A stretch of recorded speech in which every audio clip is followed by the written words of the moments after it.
Hey, y'all, and welcome to another episode of the Millennial Management Podcast.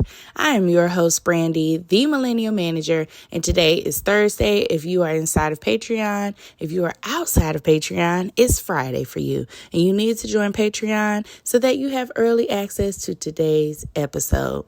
Now, okay? I had a totally different topic lined up for today, y'all.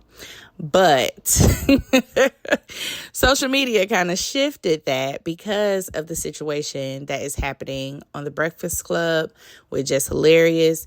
If you are not familiar with the scenario or what has happened, there has been a topic of conversation about her and her colleague, who is Lauren, who comes on to the show. She came on to read for Jess when Jess was out on maternity leave.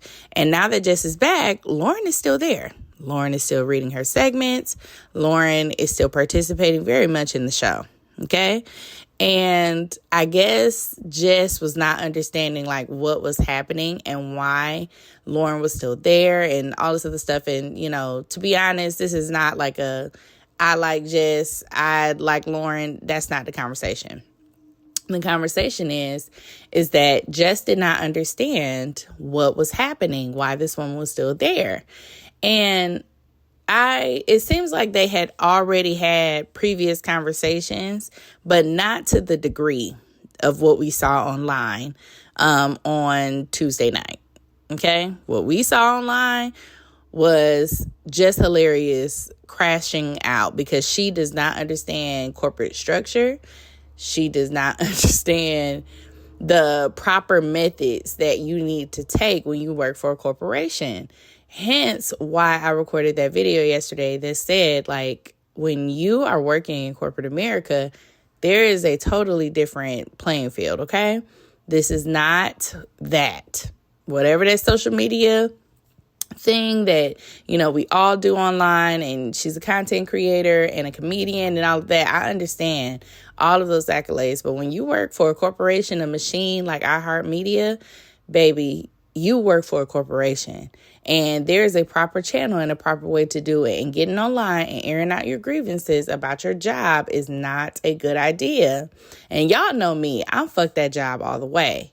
However, you will never see me get online and say disparaging things about my company, say disparaging things about my boss, about my teams. Like, I would never, ever get online and bash anybody that works at my company. Like, I would never do that.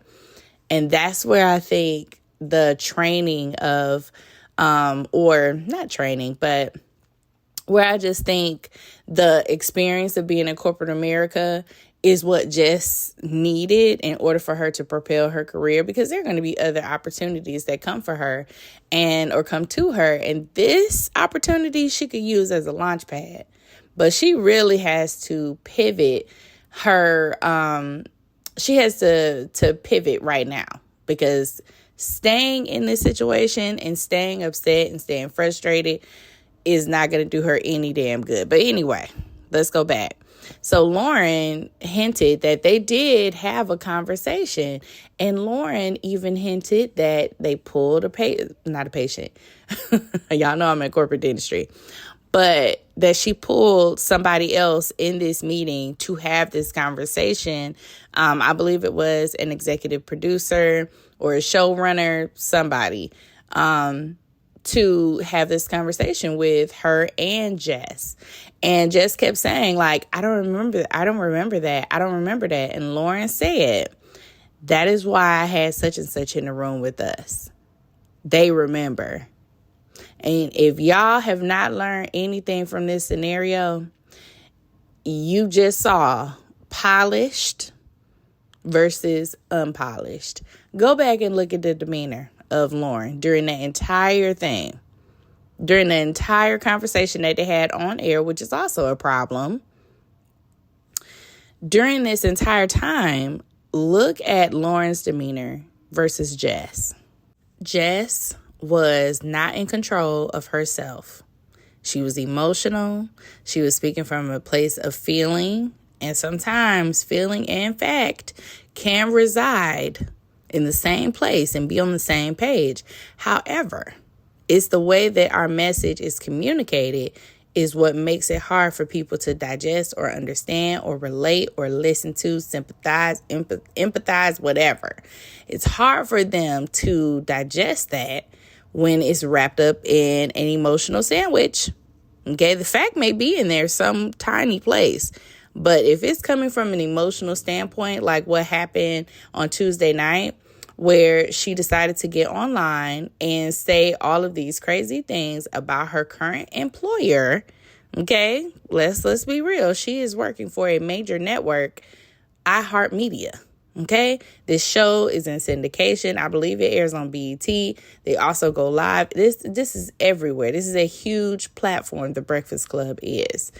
And she decided to air out her grievances on Instagram Live. Out of all the places. Like, this is not private. You need, like, friends, baby. Friends is what you need when you work in a corporate space. But just overall, the behavior and demeanor of Jess versus Lauren was very telling. And y'all, when somebody is threatened, right? Because that's what I said in my comments on that video, is that when someone is threatened, this is the behavior that you see. Why she here?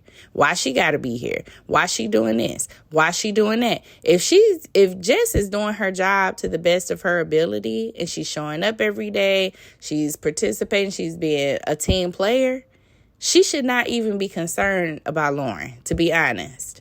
That is the voice, like what we heard was the voice of somebody who is threatened immediately. Like, she knows she is threatened by Lauren.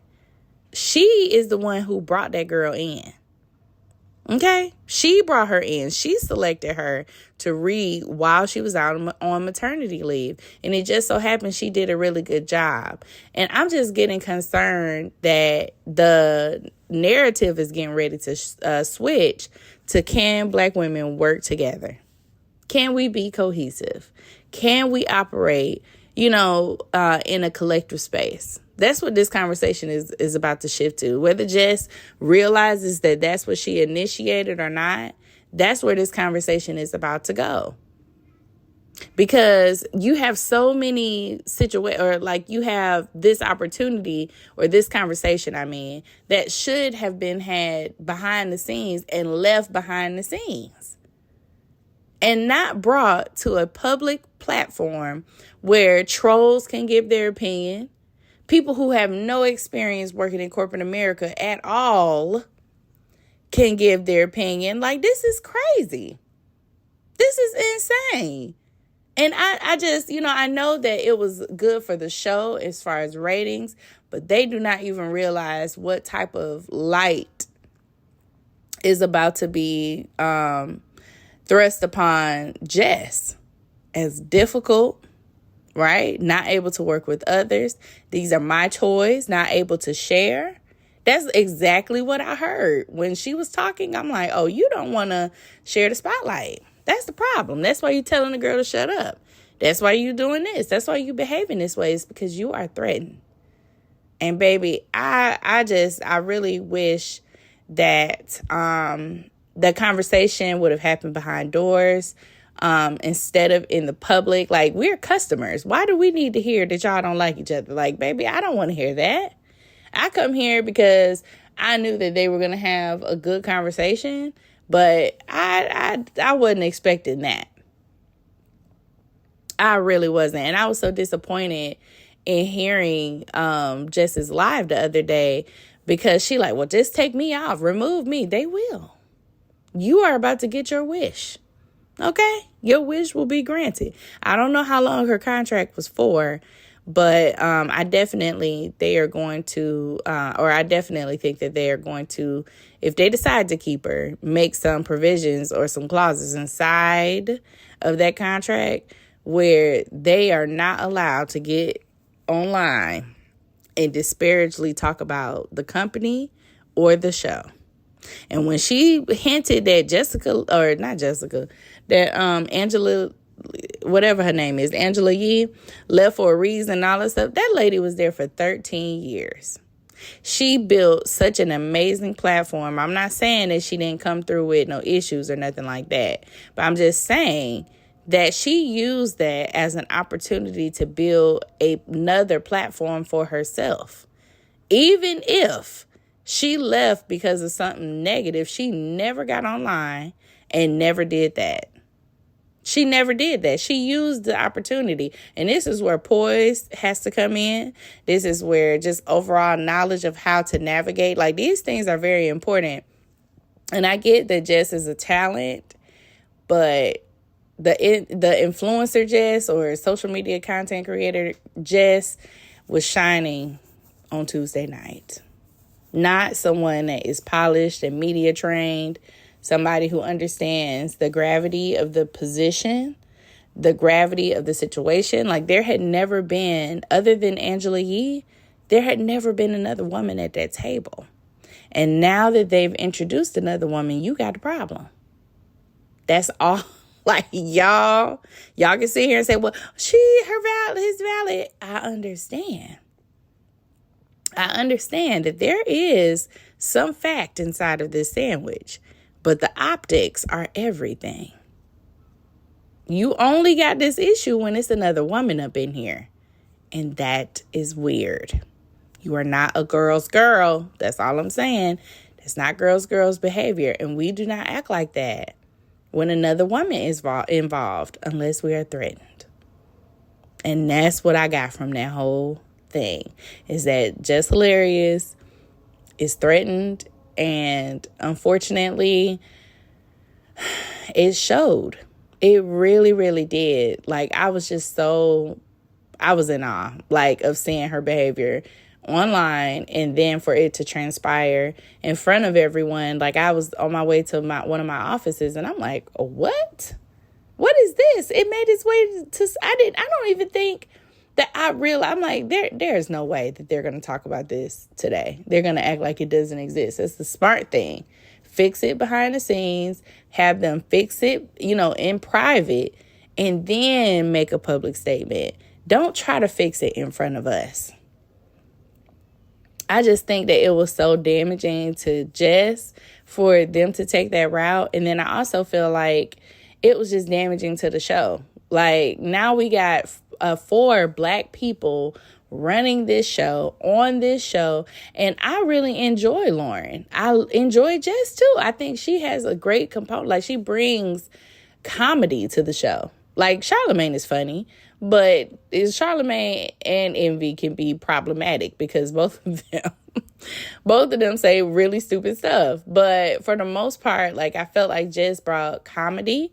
I definitely feel like Lauren brings the information.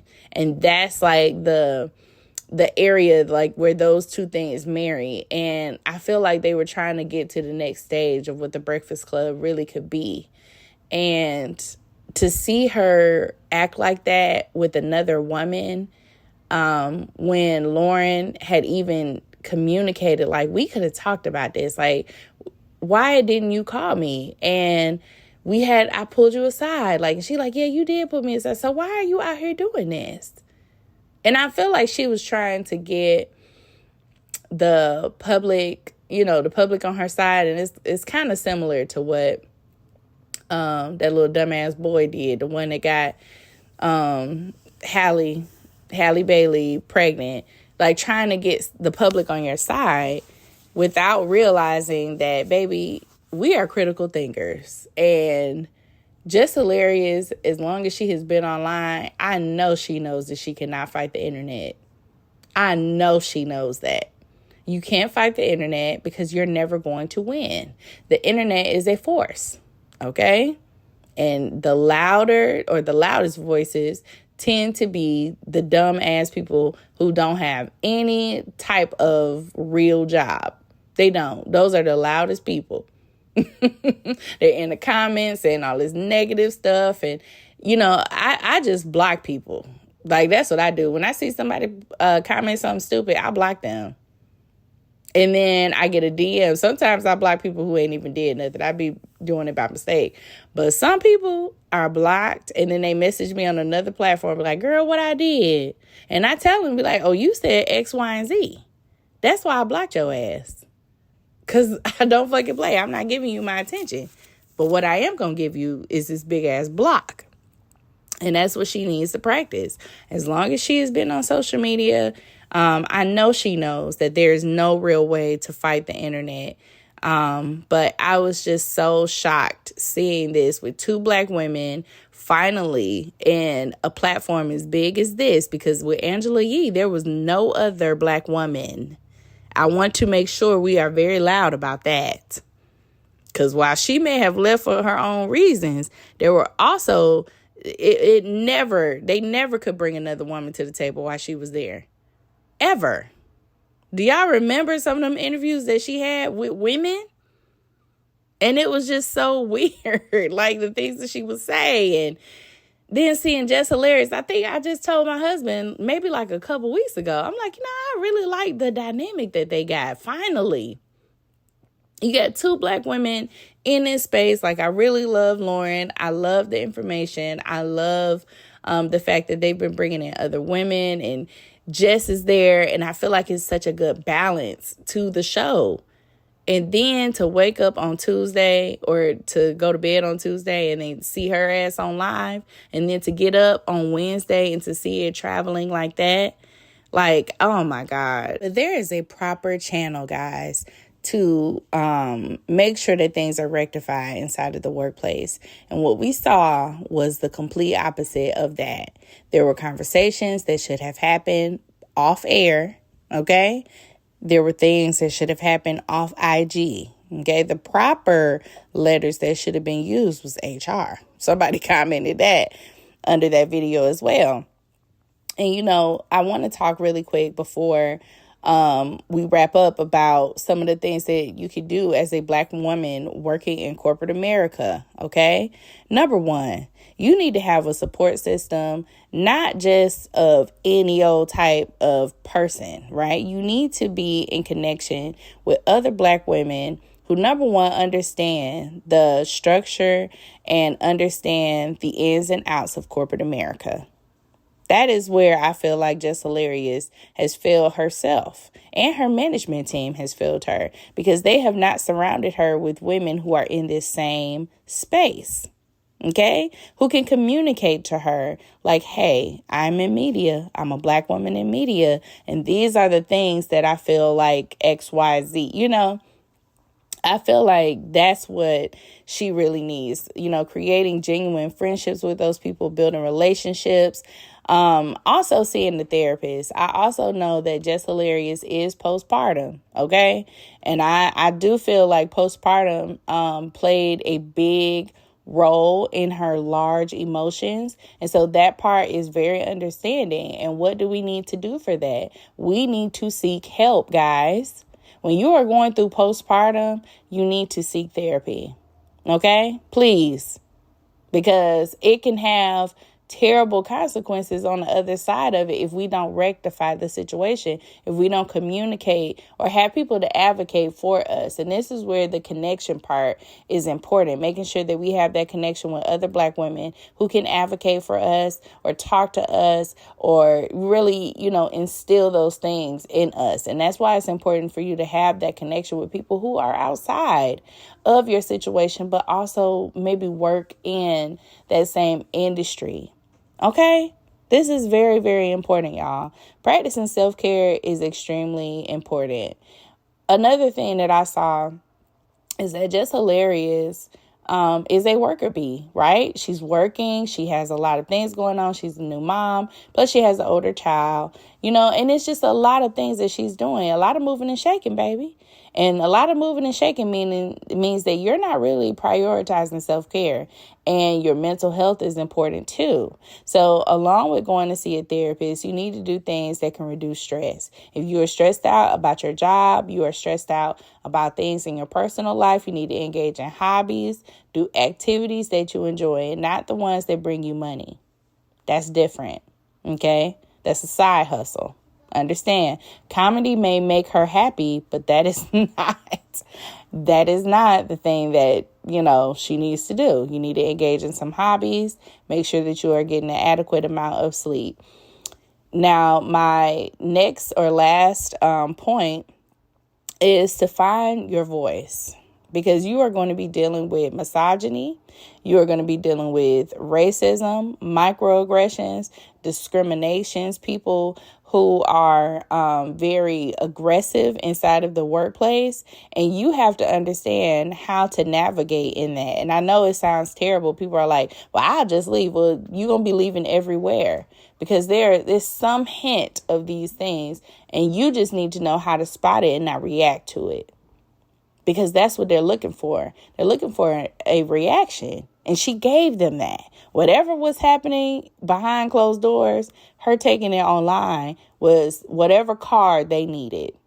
That was the card that they needed. And I feel like she just did not realize what was happening in that moment and how to really professionally, right, get her point across, not feed into trolls, not feed into what other people are saying, not feed into the comments. And she had made a comment on the episode where she said, y'all clear up everything, but nobody clearing this up for me. Nobody's going out there fighting for me, because they know that this is a machine. This is a conversation. If nothing else, it brings views. So what do you think that they're going to clear up? They're not going to. This is a machine. This is a corporation. And I'm not trying to be funny or nothing, but they don't care about her well-being. Because if they did, somebody would have called her during that fucking live and told her to shut this shit down. Her management team does not care about her. Charlamagne and Envy, like, they are employees, so I don't know how much they really could do. Like, they are her coworkers at this point. Lauren is her coworker. Her management team, the people who helped her sign that deal, the people who care about her or claim that they care about her, they should have told her to cut that motherfucking camera off. Because if nothing else, this is a launch pad for you, baby. Baby, no. Absolutely the fuck not. It is a launch pad. And you should not ever, okay? Especially not over no shit like this. Now, if she is being mishandled, mistreated, like, I'm telling you, there is a reason why people should act like that. And what I saw is her whole problem is that Lauren is not gone. And why do you want this girl gone so much? Because she is a threat to you.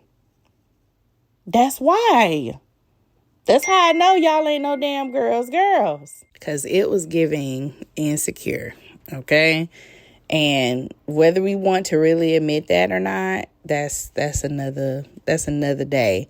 But the people who are gassing her up and in support of her behavior and in support of the way that she went about this situation, these are all people who do not work in corporate America. I can guarantee you that.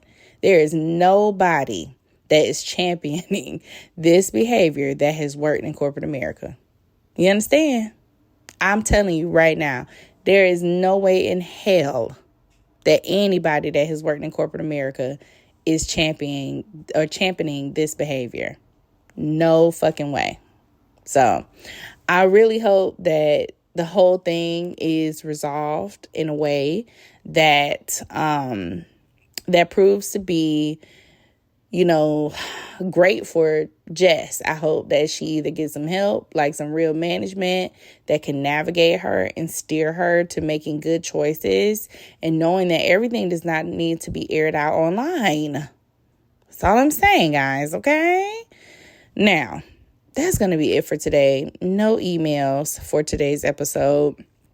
I really appreciate Patreon for supporting the podcast. This was such a important topic, and I feel like it shifted where I wanted to be on Tuesday. So that's why I didn't record, because I'm like, let me see what they're talking about in the morning, and boom. That's where the conversation really started just picking up. So I want to thank Patreon for supporting this podcast. Make sure that you join Patreon to support the podcast. It is $6 per month to join. So if you join the free community, you only get a couple freebies, okay? But Patreon, they get the real deal, okay? They get everything. They get posts that never make it to social media. There are things like I had something happen yesterday, and I put it inside of Patreon. I said, y'all, look who this dummy messing with. She don't even know. And, we laugh and we kikied about it. But yeah, so thank you so much to everyone that listens. I really hope that this whole situation works out for them. And I hope that we really have a conversation about our real issue, which is feeling threatened and not turning it into something else. Okay? God bless you. God keep you. And I'll see y'all asses on the internet. Y'all have a good ass day. At Arizona State University, we're bringing world-class education from our globally acclaimed faculty to you. Ranked #1 in innovation for 10 consecutive years and #2 among public universities for employability. ASU isn't just ahead of the curve, it's creating new paths to success. Earn your degree from the nation's most innovative university. Online, that's a degree better. Explore more than 300 undergraduate, graduate, and certificate programs at asuonline.asu.edu.